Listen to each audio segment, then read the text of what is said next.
Hola a todos y bienvenidos al nuevo episodio de Novedades en Radiología del canal. Hoy vamos a estar haciendo un comentario un poco más extendido de nuestro vídeo de Radiología Pediátrica de este mes que ha tratado sobre las MDCs, malformaciones del desarrollo cortical.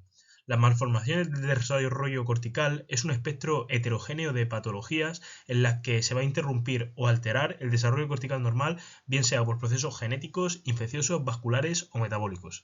Generalmente van a ser pacientes de la edad pediátrica, la mayoría o una minoría adultos jóvenes que van a presentar epilepsia farmacorefractaria, parálisis cerebral, alteraciones del desarrollo cognitivo u otra clínica florida. Y son muy importantes de la práctica clínica habitual del neuroradiólogo, sobre todo del neuroradiólogo pediátrico, porque como digo, están detrás de aproximadamente un 50% de la epilepsia farmacorefractaria, sobre todo de la edad pediátrica.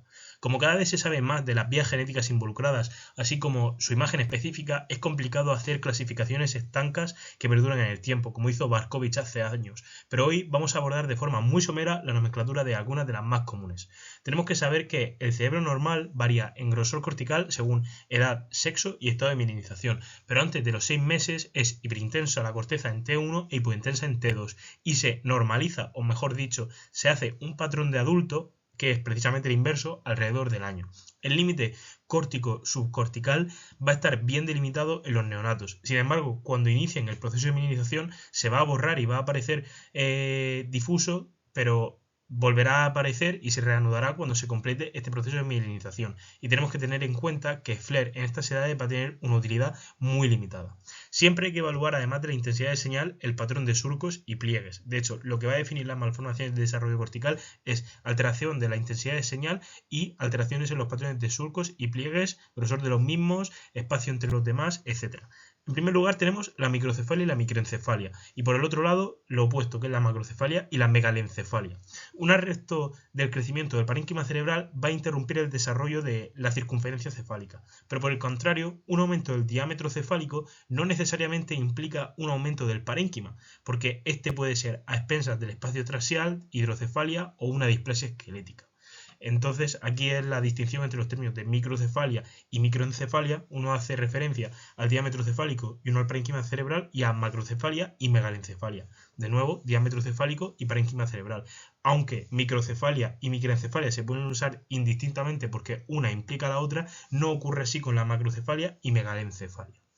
Ahora vamos a hablar de la displasia cortical focal. La displasia cortical focal es un término aún más heterogéneo dentro de los desarrollos de las malformaciones del desarrollo cortical, que consiste en una alteración bien de la proliferación tipo 1, migración tipo 2 u organización tipo 3. Esta era la clasificación de Barkovich para la displasia cortical focal, y las DFC nos van a condicionar imágenes heterogéneas de alteraciones de la intensidad de señal, patrón de giros y pliegues y unión córtico-subcortical. Generalmente se dicen alteraciones de la laminación porque pueden dar imágenes con un aspecto laminado.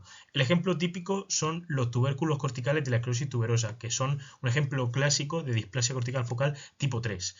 La heterotopia consiste en una presencia de focos de sustancia gris en zonas de sustancia blanca, y la más común es la heterotopia subependimaria. La polimicrogiria consiste en la presencia de excesivos pliegues con surcos poco profundos y aparece muy sobre todo en la corteza perisilviana. Y ahora vamos a hablar de algunos de los que no nos ha dado tiempo a comentar en Twitter, que son la lisencefalia, la esquizencefalia y el empedrado. La lisencefalia, por su etimología, significa literalmente encéfalo liso, y consiste en una alteración de la migración neuronal que va a provocar que en ciertas regiones haya bien una agiria, que es ausencia total de pliegues, o una oligogiria. Oligogiria es un término controvertido porque se prefiere utilizar paquigiria.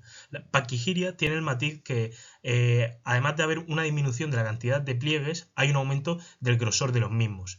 El espectro de la lisencefalia es mucho más amplio que la imagen que nos viene a la cabeza de un encéfalo completamente liso, y antiguamente incluía como lisencefalia tipo 2 a lo que a día de hoy, por su fisiopatología distinta, conocemos como malformación en empedrado, o por su palabra en inglés cobblestone, que es una afectación generalmente simétrica, bilateral, con predilección de áreas posteriores, y consiste en otra alteración de la migración neuronal que le da este aspecto, como describe su nombre, pavimentado o en empedrado, y aparece sobre todo asociado al síndrome de Walker-Warburg.